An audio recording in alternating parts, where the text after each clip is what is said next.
Madame, monsieur, bonsoir. L'Allemagne est-elle sur le point de se réveiller après le meurtre d'un homme de 35 ans? La colère monte outre-Rhin. De nombreux citoyens témoignent leur hostilité à la chancelière Merkel ainsi qu'au système médiatico-judiciaire. C'est un crime qui aurait pu passer inaperçu. Dimanche 26 août, un Allemand de 35 ans est poignardé en Saxe à Chemnitz en marge d'une fête locale. Le criminel, un Irakien d'une vingtaine d'années, arrivé du Kurdistan irakien en 2015, est accompagné d'un autre immigré, un Syrien. Et si ce meurtre devait, comme bien d'autres, passer aux oubliettes, il n'en sera finalement rien. En Allemagne, après plusieurs années d'immigration forcée, de nombreux citoyens prennent conscience de ce qui se joue sur leur territoire. Ainsi, un gardien de prison, employé du ministère saxon de la Justice, a divulgué des éléments de l'enquête. Au risque de perdre son poste, il a organisé la fuite d'un document photographié et relatif au clandestin coupable, apprenant ainsi au public la nationalité du criminel et le mode opératoire. 5 coups de couteau dans le thorax. Ces révélations ont également permis de savoir que le criminel avait été condamné à plusieurs reprises pour violence et détention de drogue et qu'il devait être expulsé en 2016 avant de contester la décision judiciaire en appel et d'obtenir gain de cause.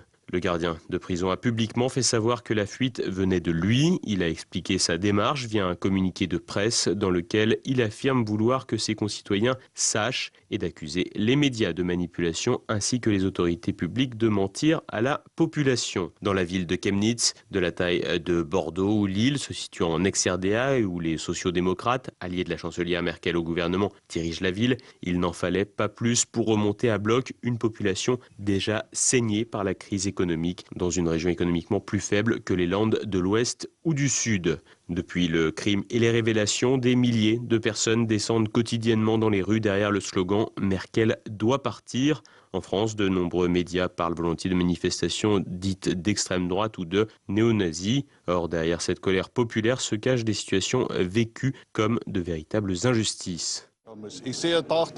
Quand vous voyez tout ce qu'obtiennent les demandeurs d'asile comparé aux personnes âgées, aux pauvres, aux jeunes, aux Allemands, et ça, ce sont des faits. Je n'ai pas besoin d'en dire plus.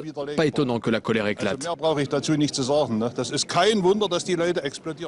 Loin des caricatures et des chemises brunes, les cortèges, s'ils sont connus de légers débordements lundi soir, ont exagérément été qualifiés de chasse aux migrants. En réalité, seules 20 personnes ont été blessées lors d'affrontements. Parmi eux, pas d'immigrés, seulement des militants nationalistes et antifascistes. Quant au mouvement politique à l'initiative des rassemblements pro-Chemnitz, on peut difficilement l'assimiler à une formation brune, puisqu'il a en réalité été créé par des membres dissidents des Républicains allemands, une formation conservatrice, modérée et européiste, ainsi que d'anciens de la CDU, les chrétiens démocrates, le parti d'Angela Merkel. La présence d'éléments très hétérogènes lors des rassemblements permet d'isoler sur les images médiatiques quelques éléments habillés en sombre et plus virulents que d'autres. La manipulation joue donc à plein pot en France et en Europe, à tel point que l'ONU a appelé l'Europe à condamner les violences dites racistes via son haut-commissaire aux droits de l'homme, un certain Zeid Raad al-Hussein. Côté politique, la CDU de la chancelière allemande, à la tête du Land de Saxe, tente l'apaisement en proposant une traditionnelle minute de silence tout en jouant la carte de la diabolisation, tentant